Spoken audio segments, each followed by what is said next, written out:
Hey there everyone, hope you're all doing well. So this is a really interesting topic that I definitely didn't think I would cover. I've never really been a massive fan of James Charles, but he recently did an interview with Philip DeFranco, and it really changed my perspective on him in a pretty surprising way.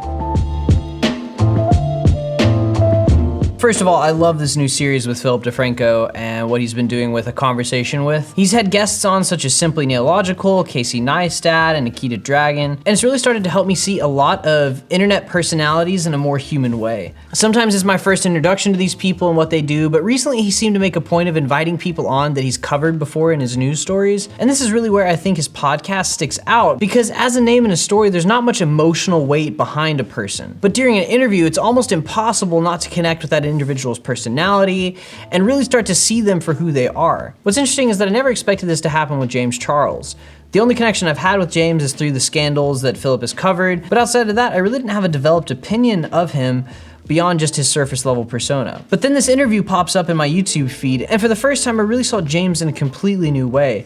His stories and conversation made me connect with him as a person and not just as a brand, and allowed me to see his heart and thoughts about the world. I definitely recommend watching the interview if you'd be interested in that kind of thing. Philip does some really cool stuff on his channel, and I'm excited to see where this series keeps going. Right now though, I want to go through a very specific statement that he made about an hour into this interview that really stood out to me. So for the most part, this is pretty similar to a normal interview. What was really cool about it is that Philip, as an interviewer, brings some really interesting things to the table, and he's really good at bringing out the person behind the persona during the conversation. And I think that this is the case because he's so involved in the same environment as the people he's interviewing.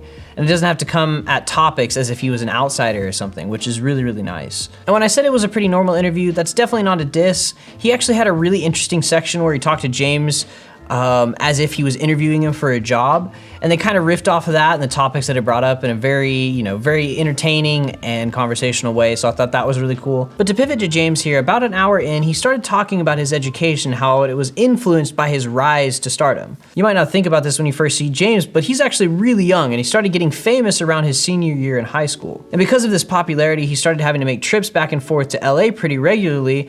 And because of this, he missed a massive amount of the normal school year. Apparently, he was absent for like 17 of the 20 weeks of the semester, which is just crazy. But perhaps most surprisingly, the school allowed him to keep his work schedule and actually softened his attendance requirement. I thought this was really cool because his deans and school administrators were really accommodating, and that's something that I'm not really used to seeing in schools. Now, he still did all of his homework and kept up fully with the materials and the tests and all of that stuff. But instead of doing it after school as he used to, he would now be doing it, on the planes or in between work commitments. So again, it was a very unique and kind of tailored way of doing homework. What really stuck out to me though was what he said after going through all of this and his experience in his last year of high school. Here's the direct quote.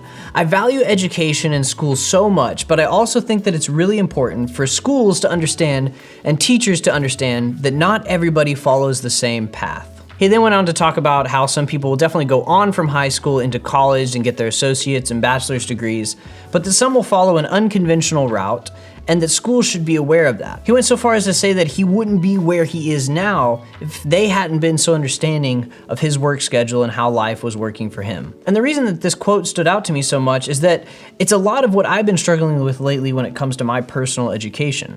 Some of you may know that I just got back about 6 months ago from a university that really didn't fit me at all. The people there were not like me in any way, so it was really hard to make friends, and the teaching styles of a lot of the professors didn't offer a safe space for me to kind of ask questions and really kind of start working with topics that I was interested in. And because I felt so limited at this university, like I was in a cage, my mental health and my mental well-being just really deteriorated over the period of time that I was there. Now, it wasn't, of course, that I hated learning or college or any of that, just specifically the environment and how school seems to continually just be a place that's not one size fits all for everyone. And of course, once I left university and settled back down and started kind of revamping my life, the most common question I would get is, when are you going back? And being honest with myself, I don't ever want to go back. While education is important to me, I don't want to ever subjugate myself to a university that I won't get much out of. I don't want to be stuck in student loans all my life and to be chained to a career that I don't really enjoy,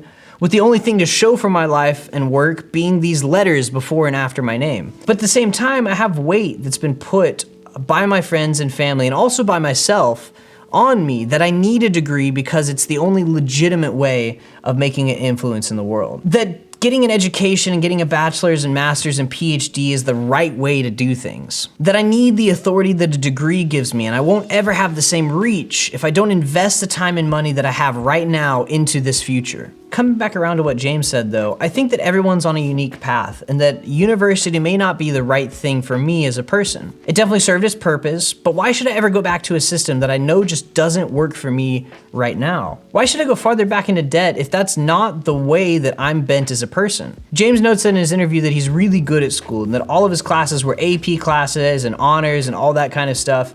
And he graduated early too, which really caught me off guard because that's exactly what I did too. You know, I graduated high school almost 2 years early because I fit really well in the system, not necessarily because I was smarter than anybody else, but just that it made sense to me. And the comparison here, I guess, is that James isn't necessarily using his AP credits to do his job right now. And I think the same perhaps may be the case with me. I shouldn't be limiting myself to the system that has worked in the past, you know, getting a degree, going into a trade, but instead perhaps explore other newer opportunities that offer a better fit for my talents and abilities. I may be good at school, yeah, but just because I'm good at it doesn't mean that that's the best application of my time and energy. And even if I excel at something like school, it doesn't mean that the fullness of who I am fits into that environment. I currently work for a real estate media company by doing ads and marketing and editing. And for the first time in my life, I feel like all the separate weird parts of my life and of me are all at home in this kind of strange experience. Now, of course, that being said, I don't really know where I'm fully at in the world.